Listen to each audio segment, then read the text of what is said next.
The Wrestling Kennection.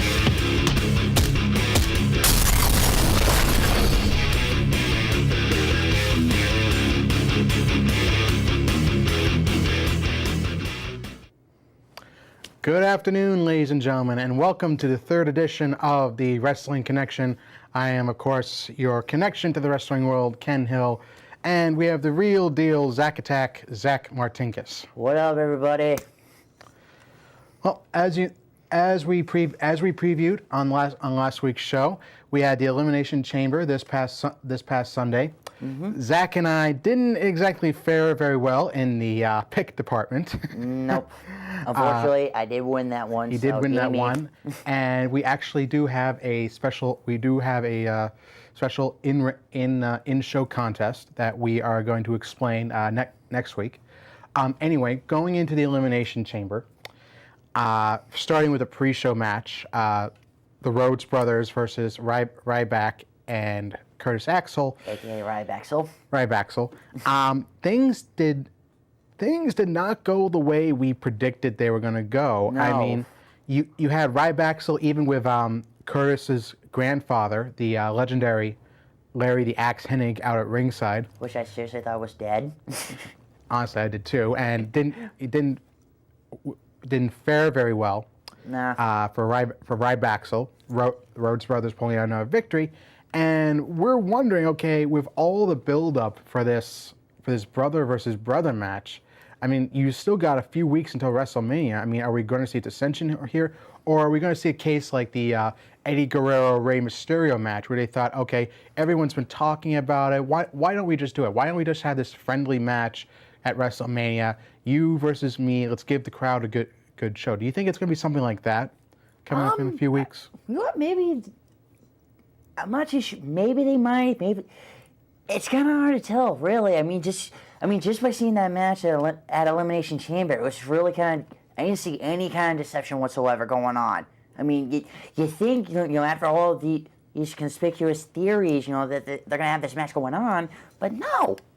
So maybe they might, maybe they won't. My guess is I don't think they're gonna do it.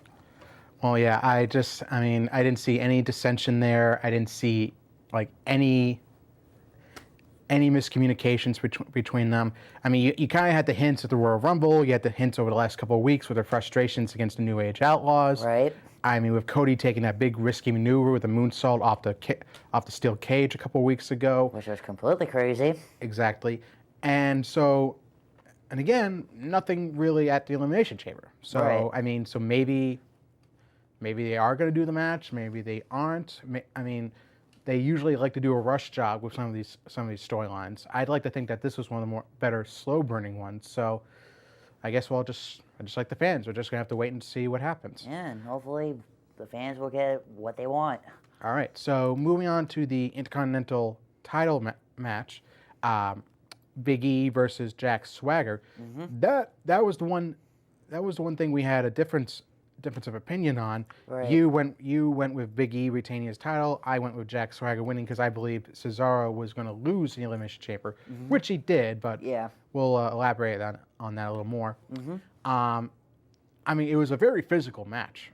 I mean, he had some big moments in the match. He had Big E spearing Swagger through the ropes, which I thought was very shocking. That was phenomenal. Swagger kind of channeling Kurt Angle there. Yep.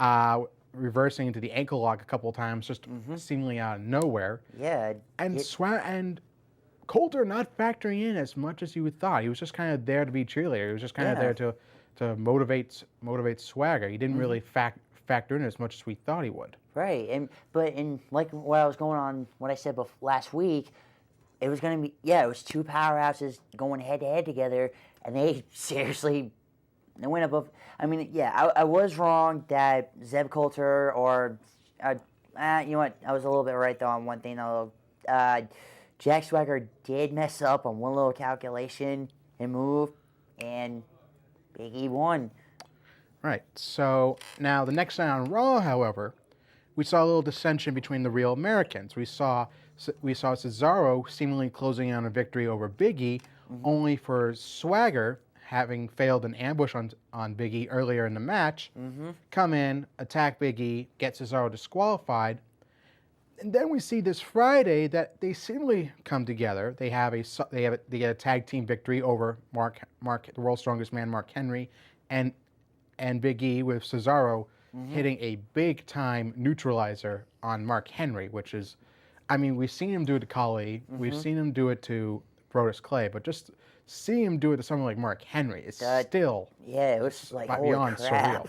surreal. It was just like wow. I mean, my jaw dropped. Forget argument. I think Cesaro. I mean, he's not as like heavily bulked as say Cena or Batista, but this dude is legitimately, I think, the strongest individual in the WWE right now. Yeah, and plus like his reputation for getting kicked out of rugby, which I mean I'm surprised about the fact that really that wasn't still that was a part of his character that hasn't really been touched on. I mean, he's more or less been nicknamed the Swiss Superman, essentially. Like I mean, his whole rugby persona hasn't really been touched on since he became a part of the Real Americans. And I think that was just sort of a way to like initially introduce him, sort of like as Exana, the diva Exana's like seemingly former boyfriend and a former rugby player. But that aspect of his character has seemingly been phased out. Now we just have the Swiss brawler. We have the Swiss brawler, the Superman aspect, which is just surreal because everyone loves seeing him do the giant swing. Everyone loves seeing him hit the neutralizer, the European uppercuts. He's just a fun guy to watch and a fun guy to watch wrestle. And I think it's going to be interesting to see what goes on between him, Swagger, and Big E building up to WrestleMania. Because from what we've seen, there could be potential hints for a triple threat Intercontinental Championship match, which I really wouldn't have a problem with. Oh, no, not at all. I really just see that possibly happening. But I think, and also when you mention that though, you also got to think though too, where's that going to go between Swagger and Cesaro? I mean, is there going to be deception? Are they going to double team against the dude?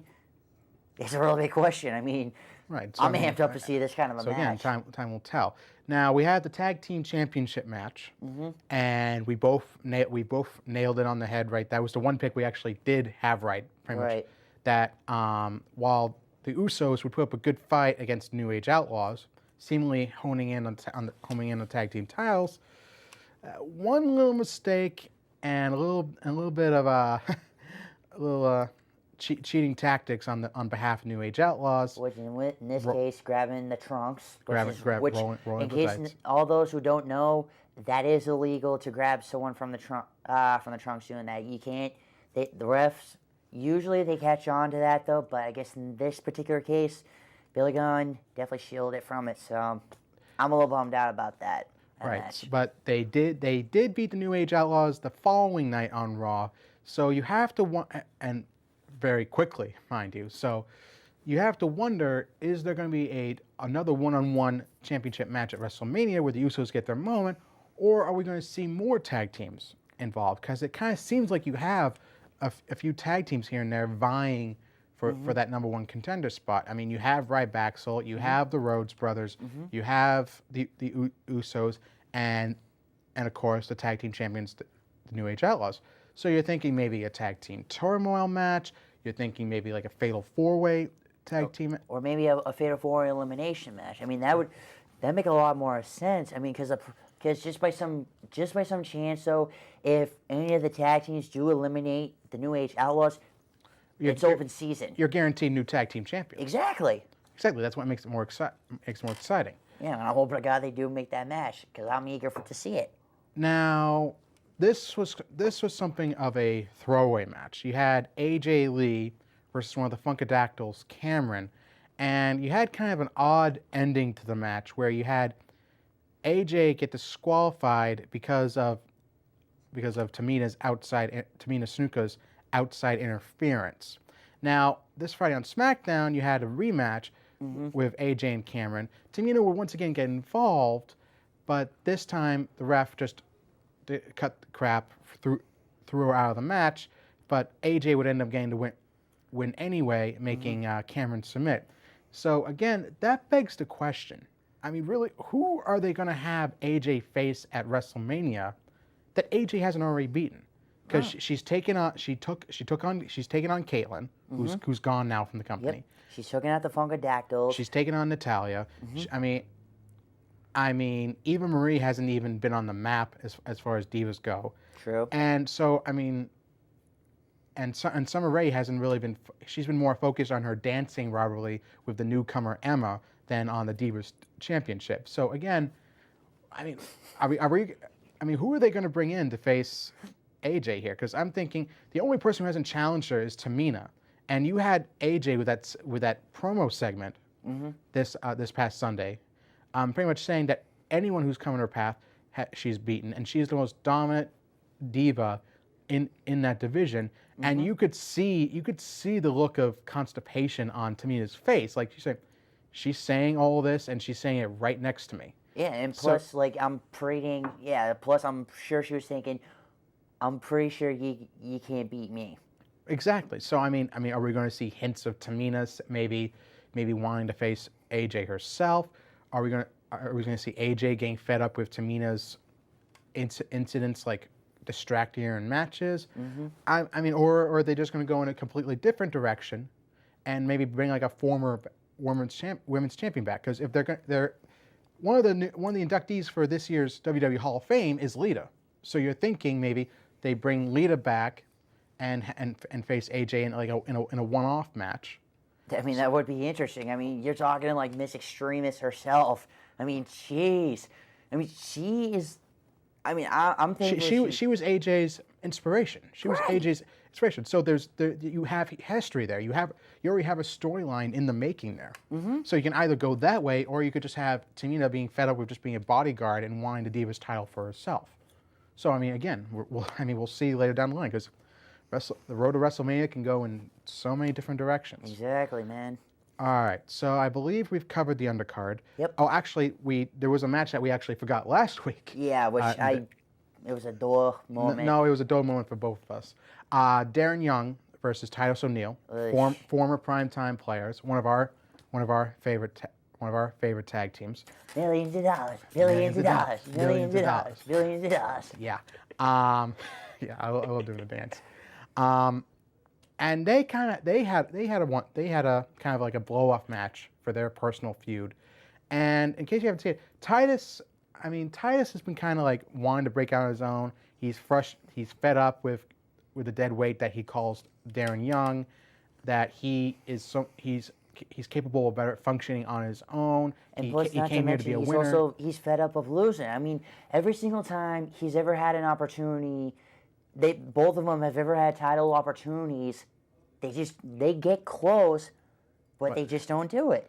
Right, because the few times they had tag team title opportunities, number one contenders matches, or even tag team title matches, they always came up short. Right. I mean, individually they had some decent matches against CM Punk, against Cesaro, against Jack Swagger. I mean, against former champions. Right. But the thing is, they never really stood out, and that's what's frustrating Titus, because he came here to be a winner. He came here to make money. He didn't originally come here to make friends, and that's one of the credos in this business, in the wrestling business. You're either here to make friends or make money. You can't really realistically do both at the same time. So he shirked off Darren Young, and now he's on his own.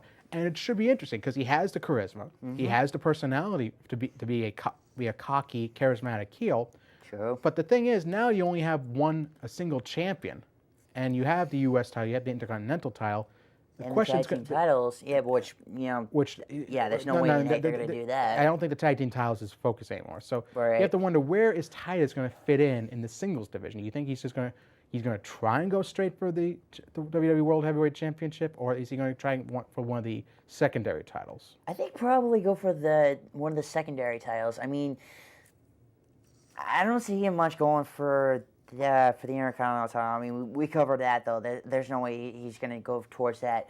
I mean, maybe there's a possibility he might go for the United States title. I mean, Dean Ambrose, he's been champion ever since Extreme Rules of last year. And we've rarely seen him defend the title. We've seen him defend the title, like, I think 2-3 times in the last year. Right, and every single time he's done that, he's always had some kind of help. He can't do it by himself. Exactly. he claims that the reason he hasn't defended is because no one has stepped up. Well, someone did step up 2 weeks ago in the World's Strongest Man, Mark Henry. Yeah. And yet the Shield ended up getting involved when Henry was seemingly closing in on the U.S. title after nailing Ambrose with the World's Strongest Slam. Yeah, and honestly, I really was hoping though that match was gonna finally Dean Ambrose was finally gonna win the U.S. title, but I had that feeling that the Shield was gonna somehow get involved somehow, and of course they do. And actually, speaking of the Shield, going into the next match, the Shield versus the Wyatts, which is a hellacious match. It was the barn burner that everyone was expecting. Mm-hmm. I mean, you had so many knockdown, drag out moments. You had Ambrose and Wyatt, Bray Wyatt in there. You can notice I'm kind of wearing a small tribute to Bray Wyatt with the straw fedora and the Taurus shirt. Just as long as you don't nail in with the Sister Abigail, we're good. Of course, as long as I don't start spouting off riddles, I think we'll be all good. All right, then. Yeah. Anyway, going back to the match. Right. You had Ambrose and Wyatt being their crazy selves. You had Roman Reigns being dominant in there. You had Luke Harper and Eric Rowan of the Wyatt family just being their straight up nasty, brutal selves. You had Seth Rollins bumping like crazy, flying everywhere. You even had Luke Harper at one point doing a Rollins-like maneuver, a suicide dive through the ropes. And mind you, this dude is a freaking heavyweight. He's a 270 plus pounder doing a dive through the middle ropes and into a cruiserweight such as Rollins. Right. And it's essentially literally it's like a freight train just bearing right down on you. Yeah, I mean, my jaw even dropped after seeing that. I'm like, holy crap. And even the end of the match, where we saw Ambrose mysteriously disappear into the crowd with Bray Wyatt not come back. Right. We'll talk about that in just a second. Then we see Rollins getting double choke slammed through the table, and then you see the 3-on-1 situation, and then you realize the irony that the Shield, who capitalized on 3-on-1 situations for so long, finally ended up on the other side of that for the first time in their respective careers. Yeah, majorly ironic. And here's the thing: Reigns just shrugged it off. He said, "Okay, bring it on. If he's going to go down, he's going to go down swinging." And he got beat down by Rowan and Harper. And then it seemed like that Bray was setting up for the Sister Abigail. He actually broke out of it. He didn't break out. He powered out of it. Yeah, which we've never seen in the history that Bray Wyatt's been around. In the history of the Wyatt families being in WWE, we've never seen it happen. Never. We've seen Daniel Bryan slip out of it. We've never seen anyone literally power themselves out of it. I mean, it's just like Reigns breaking out of the STF. Exactly. Not many people can do that. No one was expecting that. And then we see him nail Bray Wyatt with a Superman punch. Seems like he's homing in on an upset victory. Luke Harper comes in, takes the spear from Roman Reigns. It's a distraction enough for Bray to come in, hit the Sister Abigail on Reigns and pick up the big victory. And again, you see this past week that there's dissension among the Shield. You see Reigns and Rollins getting in the face of Ambrose, wondering, where did you disappear to? Okay, there's no way that Wyatt just knocked you out, because all Ambrose would have had to say was, okay, he knocked me out. That would have been the end of it. Right. And instead, he's backtracking. He's not giving a solid reason for why he disappeared. And he just walks off in a huff instead of explaining himself. Right. He would come back in the later segment between the Shield and the Wyatts, the later confrontation. But again, we still don't really know what happened to Ambrose, and we can't help but wonder if that's gonna what finally leads to the big split between the Shield. Because while they're making sure that they're not in the Wyatt's rearview mirror, it doesn't seem like that they're all there. Right. This all started towards the Royal Rumble, where Reigns was thinking that he was gonna win the Royal Rumble. I mean, the guy made history. I mean, if you follow up from last week, he broke Kane's record back in 2001, when Kane had eliminated 11 people. Reigns eliminated 12 people. That's 40%. Shattered the record that's been in place for 13 years. Yep. And of course, he eliminated he eliminated the two other Shield members to do that. And Cesaro. And well, I mean, what's more the poignant? I'm talking the poignant eliminations here, were that he eliminated both his Shield brethren. Right. Rollins did not let that faze him. Ambrose had a problem with that, and ever since then, Ambrose and Reigns have kind of been at each other about who's really in charge of the Shield. Right. Like who's really the figurehead, who's really the take charge, like not holding any punches back leader of the Shield. And Rollins has just been stuck in the middle of it, trying to play peacekeeper. Right. He's trying to remind them of what the Shield was all about in the first place. It was about justice. It was about establishing themselves as the most dominant group in WWE history. Yeah. And for the most part, they have done that. They have done that. But you can't help but wonder, like, where it's going to go from here if we're not going to see an eventual split over the Shield. We could end up seeing another triple threat match, possibly, if it goes that way, for the Shield for the U.S. Championship at WrestleMania. Because you say, all right, Ambrose claims he hasn't had any good competition.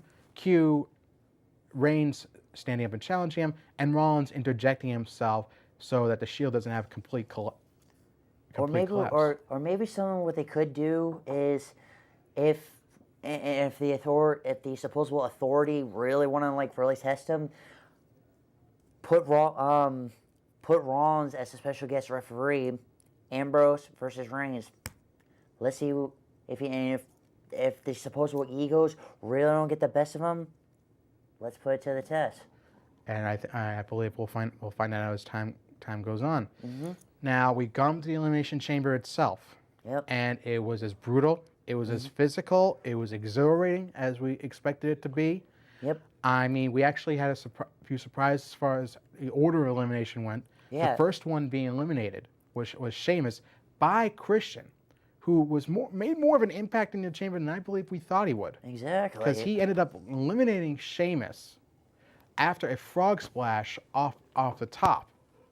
Of course, Christian would end up being eliminated seconds later by Bryan and his running knee. But that was more of a shock. And then we see this past week, Christian gained more into having another burn of a match with Sheamus, having another physical, drawn-out match.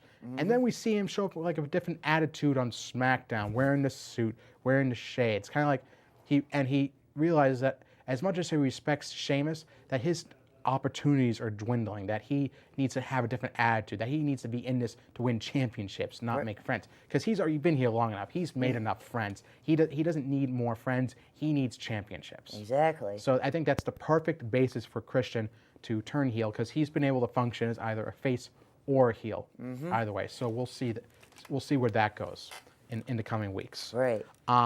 Then we have Cesaro, who put up a great showing. He loved I think we could tell he loved being in the chamber match. He had some big moments. Swinging Cena. 20 times he swung Cena. The big Cesaro swing. That was huge. That was a big moment. Pretty huge. I couldn't even believe it. I mean, I know he's lifted a lot of people. I mean, we're talking Khalid, Titus O'Neil, even.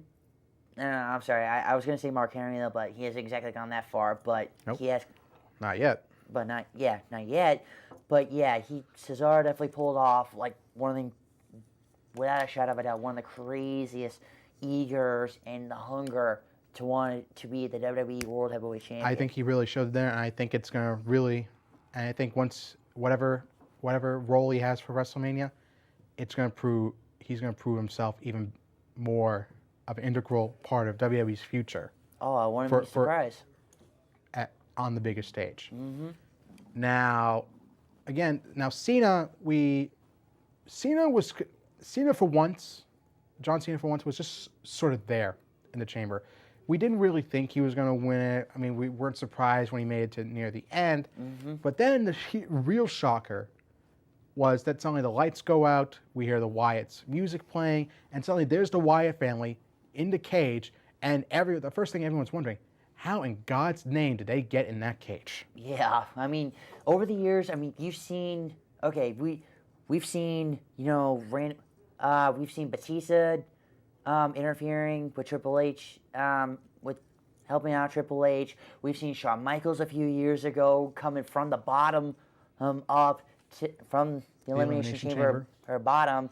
He came up from the Elimination Chamber, super kicked Undertaker, and cost him his World Heavyweight Championship inside the Elimination Chamber, is what I think you were trying to say. I mean, and the Wyatts, lights out, you hear the music, boom, they're right there. It's like, what is going on here? Of course, and you're thinking, are they going to assault Bryan again? Are they going to assault Cena? They assault Cena. Bray hits the Sister Abigail on him and costs Cena his spot in the Elimination Chamber. And then the next night, we kind of see an explanation that Bray, in a way, is stepping up to what Cena said, that anyone who wants to be the future of the WWE has to go through John Cena. And that's exactly what Bray's doing. He's stepping up. He wants to be, he hasn't said it in so many words, but he wants to be the next big star. He wants to be all about him. He wants to be the focal point going into WWE's future. And I think it's going to be a very interesting war of words over the next couple of weeks between Mr. Cena and Mr. Wyatt. Exactly. And then down to the final two, Daniel Bryan and Randy Orton. Now, of course, we've seen convoluted finishes between the two. We've seen refs who supposedly made fast counts. We've had Shawn Michaels super kicking his former student Daniel Bryan in Hell in the Cell. Even Daniel Bryan even made Randy Orton tap out numerous times. He made him tap out a couple of times. He's pinned him a couple of times in street fights and just straight up one-on-one matches. Even matches where there were outside interference, such as a couple of weeks ago with Corporate Kane getting involved. Bryan still beat Orton, and you realize, okay, Orton cannot beat Bryan one-on-one. Exactly. It's been that way since SummerSlam. Anytime they've gone in the ring, Orton's either had to get himself disqualified or rely on outside interference to somehow help him retain his championship. Right.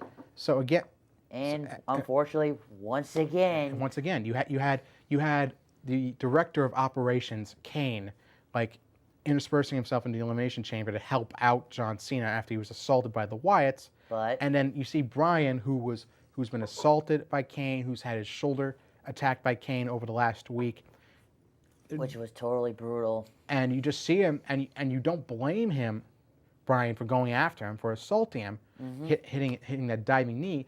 And then you see him go back in the ring. There's Orton to surprise him with RKO, and you're thinking, "Oh crap, here we go again." Suddenly Bryan kicks out of the RKO, and suddenly the whole crowd's into it. Like you're thinking, "Oh my God, are they actually gonna pull the trigger on this? Is Bryan finally gonna win the championship?" Right. Bryan gets ready to hit the running knee one more time, and then of course Kane uppercut. Yeah. Orton hits the RKO, 1, 2, 3, and then it's gonna be Orton versus Batista, and now Bryan, again, instead of you can't blame him. He goes after the authority. He goes after Triple H because he's tired of this. Right. If he wants to get to the source of this, he wants Triple H in a match at WrestleMania, and we haven't heard a response from Triple H. We haven't really heard anything from Triple H concerning it. He'll try and find a spot for Bryan. And okay. Yeah, I mean, what's the big deal? Seriously, Michael Cole pointed this out this past week. Triple H has been in action as COO before. He's faced Brock Lesnar 3 times. 3 times as COO. He faced CM Punk when he was the COO back in 2012. So I mean, I don't see what's really stopping Triple H from doing this, because you can tell he wants to get back in the ring. Right. You can tell he wants to get back into his tights. He wants to throw off the monkey suit and get back in the ring. So I fail to see what's really stopping him. Yeah, I know. Other than the fact that maybe just like Orton, Triple H doesn't think he could beat Bryan in a straight-up one-on-one match. That remains to be seen. We don't know. Right. We haven't seen them in a one-on-one match, so we'll see. Right. So, but honestly, and I'm sorry to say this, man, this is a straight message to Triple H: put up or shut up. He's a guy that challenges you to a match one-on-one, and you ain't get the guts to do it. But what's the deal? Put up or shut up, man. I think that's all we can really say. I mean, Triple H has faced some of the craziest, some of the most brutal physical guys, and you're not accepting a match from Bryan because supposedly it wouldn't be worth Triple H's time. Bryan has taken on some of the most brutal, most physical guys in WWE. He's taken on Orton. He's beaten Orton. He's beaten Cena. He's beaten Cesaro, Swagger, Henry, Big Show. By hook or by crook. By hook or by crook, he has beaten each and every one of them. Yeah, he's overcome every single obstacle. And trust me, this dude, Daniel Bryan, he can fight. He has he has the heart of a champion. He's got the guts of a champion. And he has the risk taker for being a champion. That is who I believe should be the WWE World Heavyweight Champion. Yes, yes, yes. And I agree with you. All right, so coming up next, we are going to have our first ever superstar profile of the the often controversial and currently on sabbatical CM Punk. Part of the Straight Edge Society. This week's superstar profile.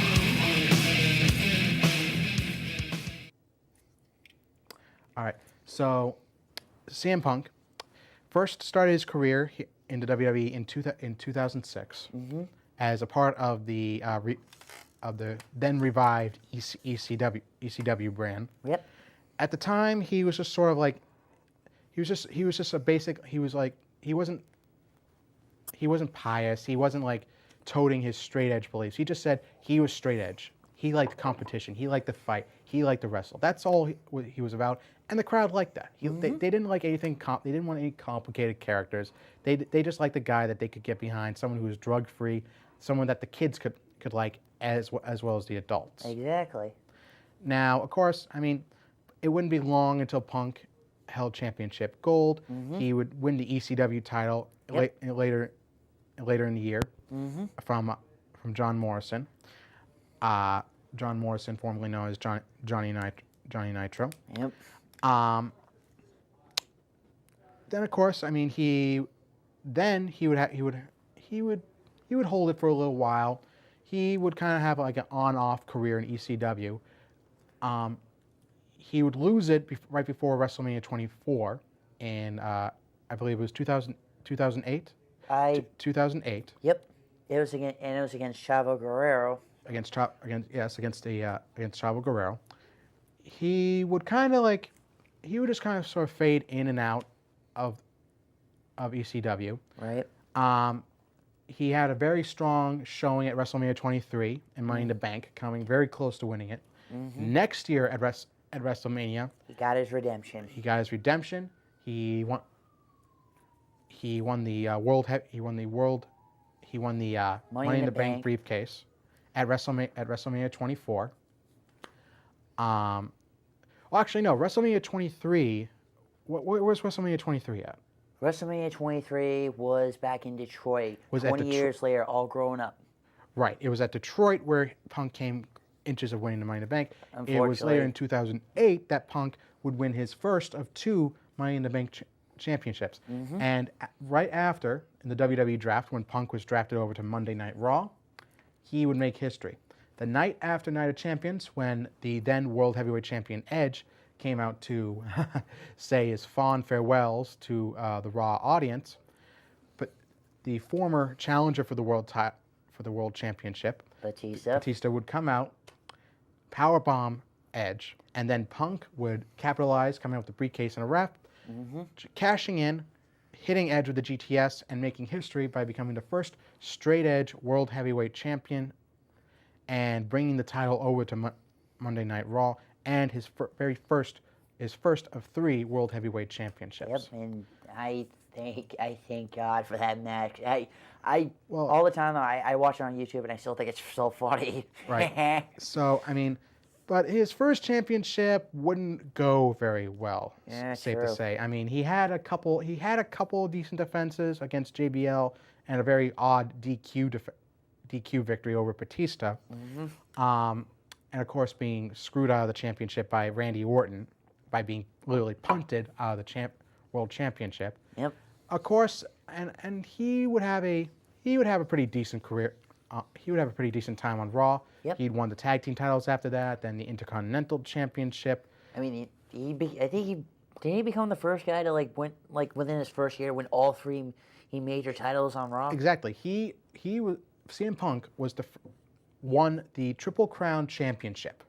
He became a Triple Crown winner in the quickest time in WWE history.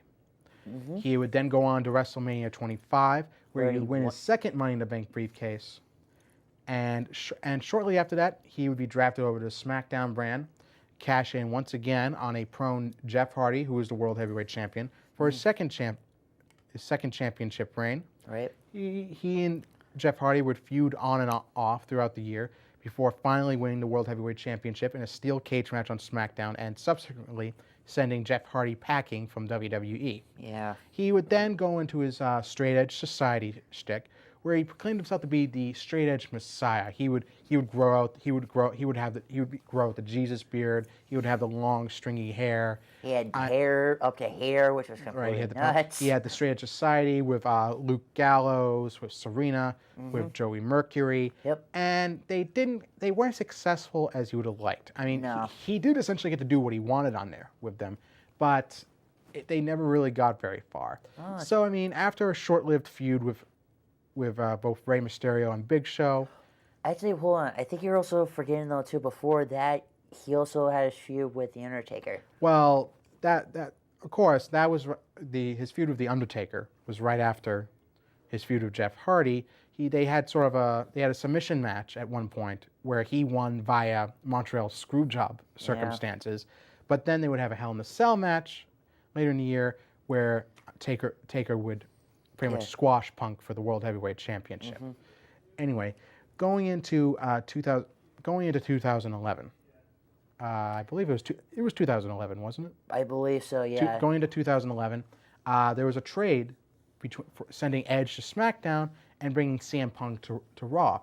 Now, Punk coming into Raw actually ended up getting a small leg injury, so while he was healing up, they decided to put him on commentary since he actually did very well on the season 3 of NXT. So they brought him to the commentary team alongside Michael Cole and Jerry Lawler. Yep. We had some of the more memorable mini pipe bombs from CM Punk. Yep. But of course, you knew Punk wasn't going to remain on the sidelines for long. He made his return at the cost of one John Cena, Punk was tired of seeing Cena just, run roughshod over everyone, just dominate everyone, just tout all these beliefs about how he was this pure, good Superman type superstar, and then yet you see him brutalizing people. You see him tossing people like members of the then Nexus, into cars, dumping steel chairs onto Wade Barrett, and Punk was getting tired of the hypocrisy, which is why he made his return to the ring. But then, kind of in the middle of that, he would shift his focus to Randy Orton, who, lest we forget, was the one who cost Punk his first World Heavyweight Championship a couple of years ago. Yeah. And they had a build up to a match at WrestleMania where Orton nearly beat out Punk. Then here comes the critical point of Punk's career. We find out from Punk that his contract was due to expire on the night of the 2011 Money in the Bank pay-per-view. So basically, if Punk had it's either he won. No, I have to explain. Oh, He won a number one contendership match for the WWE Championship.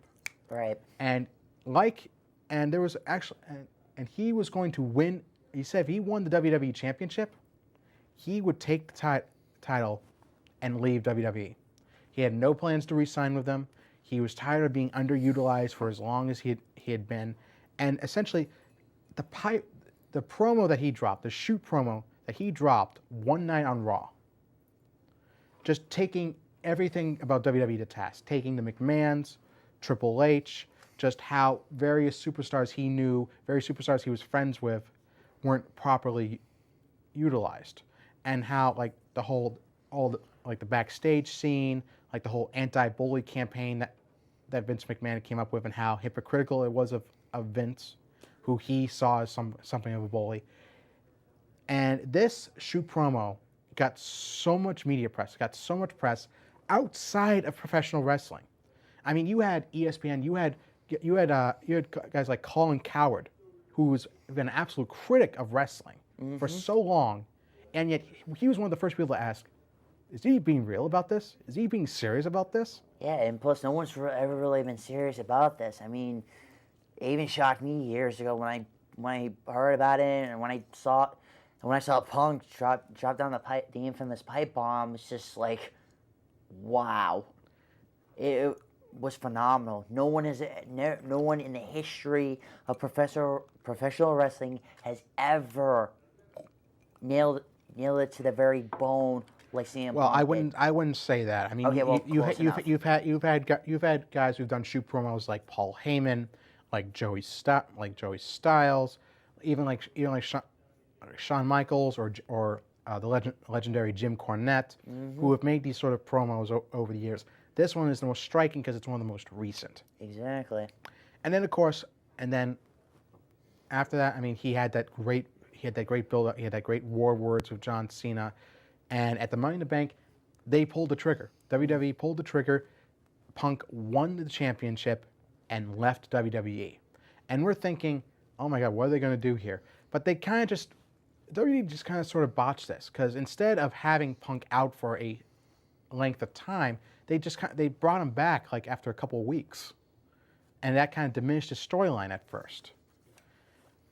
And of course, then you had Cena, who, by one way or another, became the interim WWE championship. Suddenly you had Cena and Punk as champions, so they had to have a rematch. They had at SummerSlam, and of course, then you had then you had the thing with Triple H and Kevin Nash, that whole convoluted storyline. Yep. Punk ended up losing the title. He wouldn't get it back until he beat Alberto Del Rio at Survivor Series for 2011, which would be the start of his famous 434-day championship reign, the longest in modern day history. In 25 years. In 25 years, the longest WWE championship reign. He would beat guys like Dolph Ziggler, Chris Jericho. He had an absolute classic with Daniel Bryan. Yep. With Kane, Alberto Del Rio, the Miz, Ryback, John Cena again. Pretty much anyone that they set up in front of Punk, he knocked down. Exactly. And it wouldn't be until Royal Rumble 2013 where he was finally unseated by Dwayne "The Rock" Johnson. And of course, Punk at that time was a glory hound. He needed to be in the spotlight. He needed to be at the center, the focal point. So he did the seemingly inconceivable. He straight up challenged one-on-one The Undertaker to end the Taker's vaunted WrestleMania winning streak, which at the time was, I believe, 20. It was 20-0. 20-0, and Punk claimed he wanted to be the one. He wanted to be the one in 20-1. So, and he did everything he could. You had to watch this to believe this. Yeah, he did the most controversial things. I mean, you'd have to know, because during that time, during the build-up to the Undertaker CM Punk match at WrestleMania, sadly, Undertaker's longtime manager, Paul Bearer, passed away. And one segment on Raw, which had CM Punk ambushing Taker, hitting him again and again with the Undertaker's iconic urn, which in this case supposedly contained the ashes of Paul Bearer. Right. And he bathed himself in them. He showered himself in Paul Bearer's ashes, which, even though the Bearer family approved of, they were just outright shocked by it. I know it even shocked myself too. I had goosebumps just when Punk did that though, and I'm just like, Undertaker's gonna kill him. There's no doubt. Punk is gonna die. Right, and then they thought what I had was a show-stealing match at WrestleMania. I mean, you had Punk like just ripping off a lot of Undertaker's signature moves, including the old top rope old school maneuver. Yep. and just Undertaker actually sitting. We're gonna show you in a few minutes like one of Punk's signature moves, the Anaconda Vice. Undertaker sat up in the Vice. Yeah, which no one, mind you, has ever done this before. Right. So Punk would go away after that for a little while. He would come back a couple months later. He would have a brief feud with Jericho. Then a fantastic match with Brock Lesnar at SummerSlam. Going on, he would feud with Paul. He would go on to feud with Paul Heyman and Curtis Axel. Then Ryback. Then even the Shield near the end of 2013. Then going to 2014, we were kind of expecting sort of a build-up towards WrestleMania, where he would finally get his hands on the Authority, Triple H, who had been a thorn in his side, and vice versa. But sadly, the reason we say he's on sabbatical is because that's what Punk did. That's what Punk just did. He took off, supposedly because of a backstage storyline where they wanted him to say that he had a concussion, even though concussion reports say that he did not have one. Right. And they wanted him to say otherwise. He thought it was a ridiculous storyline. He thought a match with Triple H wasn't really main event worthy. And he just gave up on it. He just said, "Screw you, I'm walking out." And the first thing I want to say is, this is nothing like the Austin storyline. Right. No, this takes it to a whole new level. All right, this is nothing like when Austin walked out in 2002. All right, I mean, Punk knew what he was getting into. He had to build up to a big match at WrestleMania, and he walked out. And frankly, I mean, in that respect, I'm upset about it. Because, I mean, okay, seriously, you got a big match coming up at WrestleMania. You know who you're facing. And, I mean, it's still a big money match. It's still freaking WrestleMania. No. And by the other same token, he hasn't had a lot of time off. The injuries have been mounting for Punk. He's been That's one of the things we've noticed about him. So I mean, what do you think? I mean, do you think this is just some big, like, storyline that Punk's gonna make a big return, or do you legitimately think that Punk is taking time off to heal up? Well, it's difficult to really understand. Really understand his point of view. I mean, like you said, it's really difficult to really understand where he's leaning on that. But I seriously hope that he does come back. So. All right. So.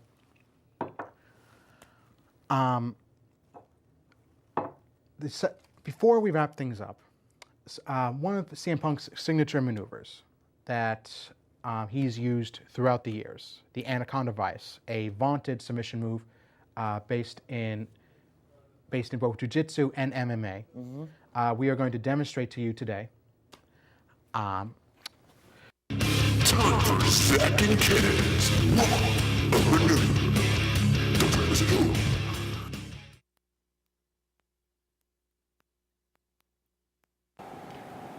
Welcome to the first edition of What a Maneuver segment.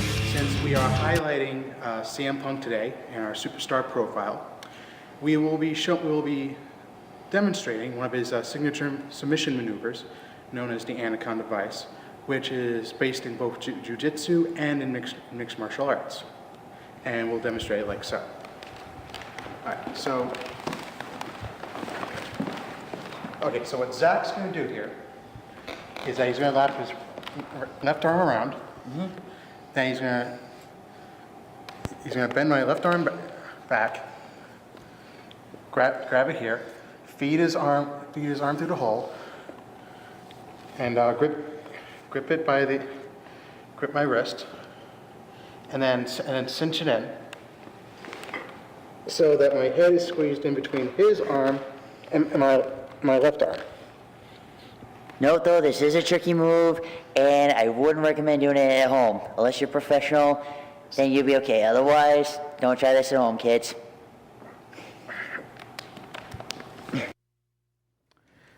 And that is how you do the Anaconda Vice. It's a very tricky maneuver and a very painful maneuver And like I said, kids, unless you're a professional at this, don't try this at home. It's not smart, You can't actually hurt someone. All right. Just let you know. All right. So that is all for this week's edition of the Wrestling Connection. If you'd like to follow the show, please follow us on Facebook.com/The Wrestling Connection. You can make it if you would like to just follow us, or if you have any questions to ask, any wrestling related questions for Zach and I, and we will gladly answer them on a future episode. Mm-hmm. And that I believe that is all for today. So we'd like to say good night to every one of you, and stay connected.